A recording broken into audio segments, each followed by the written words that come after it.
Life is short. Eternity is long. How long is eternity?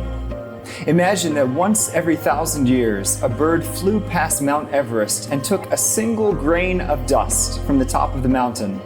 When that mountain was worn down to sea level, eternity will begin.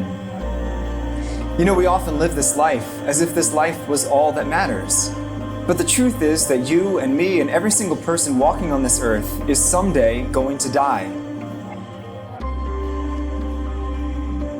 When we breathe out for the last time, when we close our eyes to the things of this world, what is going to be there?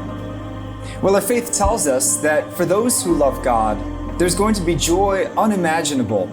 In fact, St. Paul says that no eye has seen, no ear has heard, nor has the mind of man ever conceived what God has prepared for those who love Him. But for those who have not loved God, there is only the fiery furnace and the wailing and gnashing of teeth. And that is why this life matters. The choices we make every day, what we do when we get up, how we act at school or at work, the jokes we laugh at, the friends we spend time with, how we rest and recreate, the internet sites we visit, whether we pray or not, all of these choices have eternal consequences. All of these things matter because they either form us to be more like Christ and more virtuous, or they make us more selfish and more turned in upon ourselves.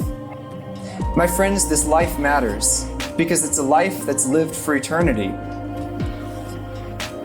As St. John Vianney said so beautifully, the eyes of this world see no further than this life, but the eyes of a Christian look deep into eternity.